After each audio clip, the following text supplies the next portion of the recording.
For many of us, let's be honest, the world of financial services can feel a bit like a black box, right? Oh, absolutely. Opaque, yeah. It's often opaque, kind of sluggish, and incredibly complex. Think about waiting days for an international money transfer to clear. Or just trying to figure out a new investment opportunity. Exactly. Feels like you need some kind of special decoder ring just to participate. It really does. I mean, the existing system, it's built on centuries of layers, and each one adds time, cost, complexity. It certainly wasn't designed for the speed of the internet we have today. Right. So what if I told you there's a profound revolution quietly reshaping everything from how we pay for coffee, maybe, to how governments manage their actual ledgers? Sounds big. It is. Today, we're taking a deep dive into how blockchain technology is bringing that revolution to financial services. And our mission, really, is to give you a clear, concise, and maybe surprising shortcut to understanding these complex changes. Extracting the key insights. It's exactly getting those important nuggets of knowledge so you can feel genuinely well-informed. Okay, let's unpack this. Let's do it. So at its core, blockchain really challenges this centuries-old reliance on centralized third parties for financial transactions. A middleman. Yeah, the middleman. We're moving from a system built on human-mediated trust to one that basically trusts math. Can you walk us through how that shift really redefines the role of those traditional players? Yeah, well, what's fascinating here is how distributed ledger technology, or DLT, it's really poised to make today's dominant intermediaries, well, potentially tomorrow's afterthought. Yeah. Instead of needing a bank or a clearinghouse to verify every single step, the trust is sort of embedded directly into the system itself. So yeah, instead of relying on fallible humans, it's about verifiable cryptographic proof. Math-based trust, like you said. And it goes beyond just the basic transactions, too, doesn't it? Right. We're hearing about this whole new concept called programmable money and also digital scarcity. This sounds like money that's not just, a unit of exchange, but can actually have dynamic rules baked right into it. How does that unlock new possibilities? You've really hit on a crucial point there. These aren't just simple units of exchange. Michael Casey talks about this, how tokens as programmable money could potentially automate internal governance over our common resources. Wow, okay. It goes way beyond just a simple transfer of value. They're designed to be finite, immutable, not easily copyable, which is a big deal in a digital world where things are usually easy to copy. Right. Abundance is the norm. Exactly. The profound insight here, I think, is that we're literally engineering economic incentives and rules directly into the fabric of these digital assets. It opens up entirely new economic models we haven't really seen before. That's genuinely captivating. So if we can embed rules directly into these assets, how does that help tackle a classic problem like the tragedy of the commons, where individual self-interest can deplete shared resources? Good question. It sounds like we're moving beyond just contracts or regulations to something more inherent. Precisely. By embedding these rules directly into the monetary units, blockchain can actually incentivize collective good over individual misuse. Think about communities with shared interests managing natural resources, maybe, or public infrastructure. Okay. They can embed their values directly into these tokens, using them as instruments to achieve common objectives. It's really about imbuing digital money with policy and incentives to manage our increasingly digitized economy. It makes compliance sort of inherent rather than just optional. Okay, now let's switch gears a bit and talk about one of the biggest pain points for, well, almost everyone, the global payment system. Oh, boy. It's sluggish, it's expensive, it's opaque. I mean, I'm still stunned by that fact that clearing a check from France to the UK, even within the same bank with a big presence in both countries, can take 6 to 8 weeks. It's unbelievable, isn't it? It's long enough to, I don't know, forget you even sent the check. What makes it so painfully slow? Well, it's because the current system relies on this really complex layered network. You've got central banks, CLS, that's continuously linked settlement correspondent banks, all relying heavily on SWIFT messaging. Right, SWIFT? It's like a long relay race where every single handoff adds time and cost, and naturally, each intermediary takes a little slice, a fee. There's that wild anecdote about the largest petroleum deal in Canadian history. Oh, I know the one. Where billions were transferred just based on a press announcement before the contract was even signed. Yeah, almost led to a major bank's insolvency. It's incredible. It really highlights the inherent risks, doesn't it? So much human intervention, reliance on sequential steps. So how does DLT specifically cut through all of that mess. Yeah, this is where DLT offers some really compelling possibilities. It allows for speeding up transfers dramatically and lowering costs because it basically obviates or removes those layers of complex systems. Transfers can happen almost instantly without any significant delay because, like we talked about, trust in DLT comes from the mathematics, not from, fallible humans and their sometimes creaky systems. And this isn't just theoretical anymore, is it? We're seeing major players, even central banks, actively looking into this or even implementing blockchain solutions. What are some of the big examples of this global shift? Yeah. Definitely not just theory if we connect this to the bigger picture. It's really about creating a system where payments are ideally instantaneous, virtually costless, and 100% resilient, almost like exchanging a banknote, but online. Digital banknote, yeah. Exactly. Mark Carney, when he was governor of the Bank of England, he basically said Britain has to face up to these payment system problems.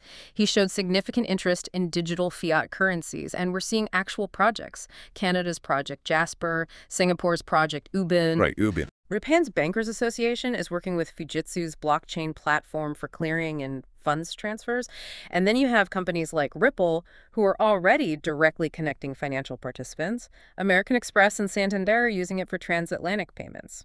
Wow. So it sounds like we're genuinely moving towards a future where your money actually moves at the speed of the internet. That's the goal. Imagine sending money across borders as easily as sending an email. That's quite something. It would change a lot. Okay, so beyond just payments, blockchain seems poised to democratize access and transform financial products themselves. One really powerful application is asset tokenization, right? And this isn't just about cryptocurrencies. It's about taking all sorts of diverse assets and representing them as securities tokens on a blockchain. How does that simplify the, let's face it, complex world of traditional assets? Yeah, that's a potential game changer. Tokenization can dramatically reduce friction, cost, and complexity across the board. We're talking about things like tokenized equity, debt, real estate, but also maybe more niche assets. Like what? Well, imagine owning a fraction of a sports team, or a music catalog, or a wine portfolio, or maybe even a piece of fine art, all through a token.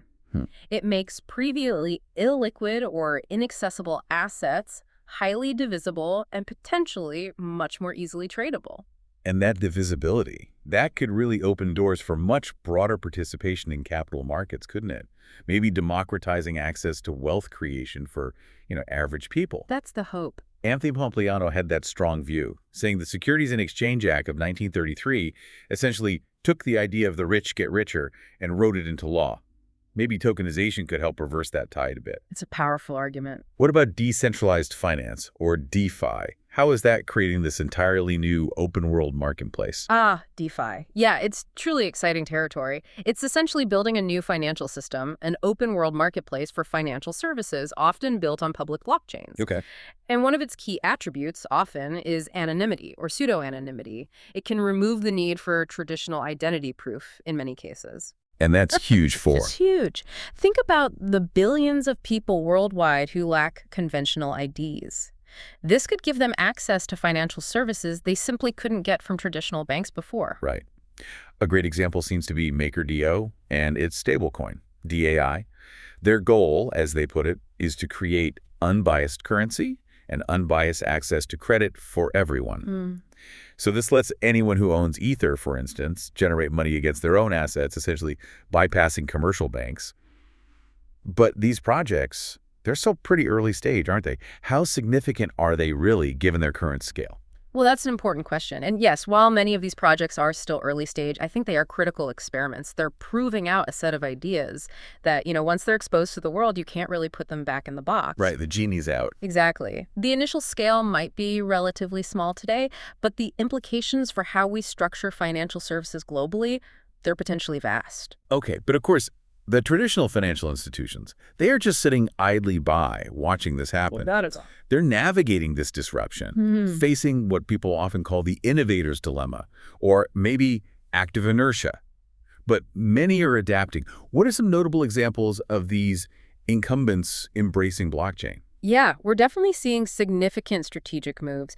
JPMorgan, for instance, they have their interbank information network, they developed the Dromaeus prototype, and they even launched JPM Coin for instantaneous institutional transfers. JPM Coin. And then you've got firms like Fidelity with Fidelity Digital Assets. They're actively cultivating knowledge and talent specifically to migrate existing securities onto the blockchain, starting cautiously with things like Bitcoin, but with an eye on the future. So they're positioning themselves. It's a clear strategic move to focus on future revenue opportunities in this space.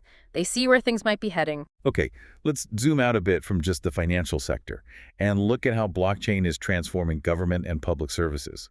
Estonia often comes up as this shining example, right? A real model of digital governance. It really is. They've extensively leveraged blockchain, mainly through their blockchain-enabled Estonia ID card. What makes that ID card so revolutionary? That ID card is truly remarkable. It unifies access to just a mind-boggling array of services, something like 3,000 different functions. 3,000, wow. Yeah. Citizens can order prescriptions, vote online, do their banking, file taxes, access medical records, all with this one digital ID. And it's all built on their once-only data policy. What does once only mean? It means you only have to provide a piece of information to the government once. After that, if another agency needs it, the system pulls it securely from where it already exists rather than you having to fill out another form. It eliminates tons of repetitive paperwork. That makes so much sense. And it even extends beyond their borders, doesn't it, with the digital e-residency program? Exactly. That allows non-resident foreigners to access Estonian services like setting up a business or banking there, all digitally. But perhaps the most crucial aspect underpinning all of this is the security. They use something called keyless signature infrastructure, or KSI. Okay, KSI. How does that ensure data authenticity and build that crucial public trust? Well, KSI essentially ensures data authenticity and integrity by making it mathematically impossible, or at least computationally infeasible, for anyone, hackers, system administrators, even the government itself, to manipulate data without it being detected. So it's tamper evident. Extremely. Every interaction is cryptographically linked, creating this immutable audit trail. That level of transparency and tamper-proofing is just fundamental to building trust in digital governance. Okay, looking closer to home in the United States, we also have some concrete examples. The General Services Administration, the GSA, is using blockchain to improve government efficiency. Can you tell us about their Fast Lane initiative? Absolutely. GSA's Fastlane initiative, it's using blockchain to automate parts of the contract review process, specifically for IT vendors.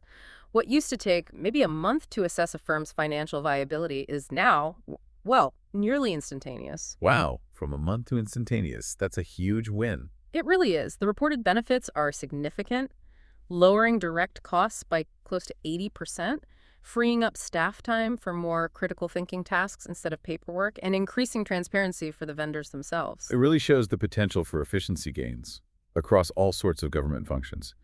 What other kinds of broader government applications are we starting to see emerge? Well, we're seeing efforts across various sectors. Delaware, for instance, passed legislation allowing corporations to maintain their stock ledgers on a blockchain, creating immutable records of ownership. That simplifies what used to be a burdensome, often paper-based system. Makes sense for corporate records. Definitely.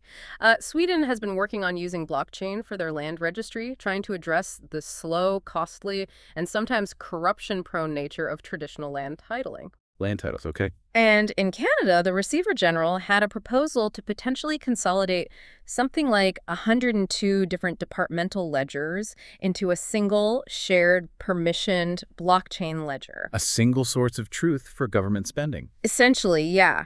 The idea is it would enhance integrity, provide more granular data, speed up audits significantly, and ultimately boost public scrutiny and trust. Okay, let's unpack this.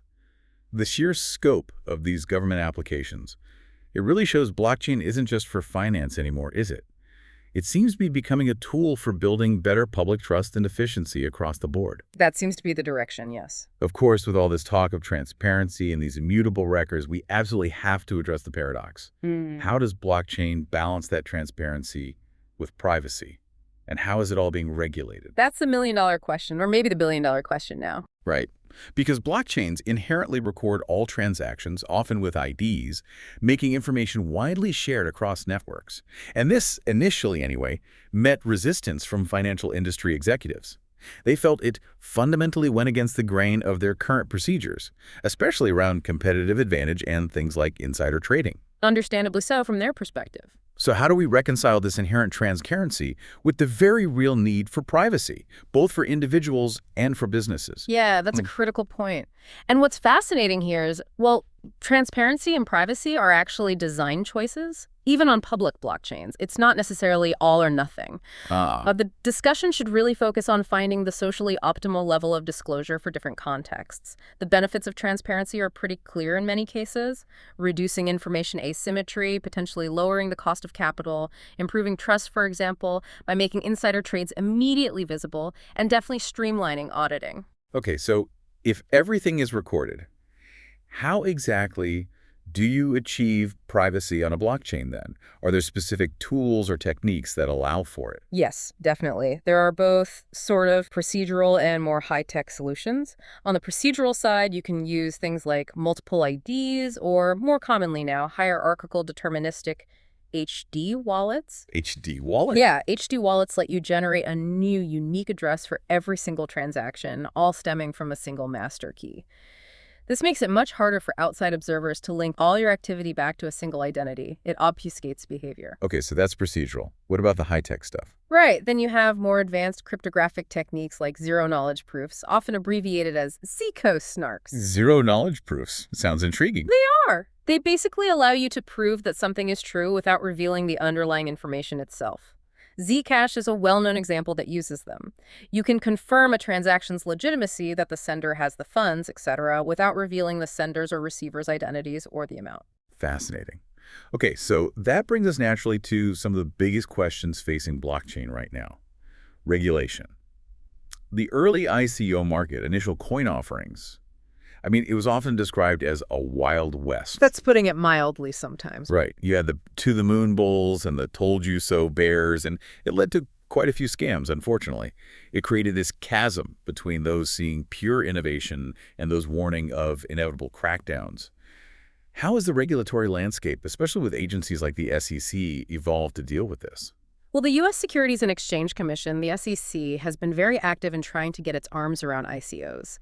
They often classify them as securities offerings using the long-established Howey test. Howey test, right, from the 1940s, originally about orange groves. That's the one. Still relevant.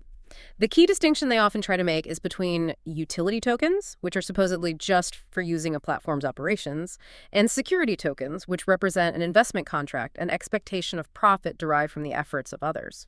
And the marketing matters a lot there, doesn't it? Hugely. The SEC talks about the smell test, how something is marketed often plays a crucial role in that classification, regardless of what the creators call it. And we've seen actual SEC enforcement actions, like against the Munchie Project. What other models or approaches have emerged to try and navigate these tricky regulatory waters? Yeah, we've seen the development of things like the SFT model, the Simple Agreement for Future Tokens. That was an attempt to create a compliant structure, often limited only to accredited investors during the initial fundraising phase. Okay, accredited investors only. Right. There's also the Swiss Foundation model, which projects like Ethereum famously used. That involves setting up a nonprofit foundation in Switzerland to manage the ICO proceeds and project development, aiming for a different regulatory classification. And views from public figures, even at the highest levels, they vary wildly on cryptocurrencies and tokens, don't they? Oh, absolutely. Well, You had, on one hand, President Trump expressing deep skepticism, stating cryptocurrencies are not money, value is highly volatile and based on thin air. a fairly common critique. Indeed. But in contrast, someone like Christine Lagarde, when she was managing director of the IMF, took a much more open, sort of forward-thinking stance, acknowledging the potential of virtual currencies while also stressing the need for careful regulation. This really highlights a crucial tension, doesn't it? Here's where it gets really interesting for me. Balancing the need or desire for new fundraising mechanisms using these ecosystem tokens with their original theoretical purpose, which was often about coordinating common resources or enabling platform use. How do we square that market necessity with the regulatory concerns and the core ideas? That is probably the central tension in the space right now, especially around token launches. It's incredibly complex. So wrapping things up a bit, we've taken a really deep dive today into how blockchain isn't just, tweaking financial services, but in many ways, fundamentally rethinking them. Yeah, rethinking is the right word. We've seen its potential to introduce just unprecedented levels of efficiency, transparency, and completely new ways of organizing economic activity. Everything from global payments all the way to government ledgers. It's definitely a complex balance, though. There's this incredible promise on one side, but also the very real ongoing challenges of regulation, scalability, and widespread adoption on the other. Sure. But the ideas themselves, digital scarcity, programmable money, decentralized finance, new governance models, they're out there now. They're being actively experimented with, and they're proving their worth in various niches and contexts. These concepts are no longer just purely theoretical. Indeed. And perhaps that's the final thought for you, our listener. As we consider how blockchain is not just changing finance, but fundamentally rethinking core concepts like trust and governance. What does it mean for your identity, your assets, and your participation in this rapidly evolving digital world? And maybe more importantly, what new possibilities will you explore?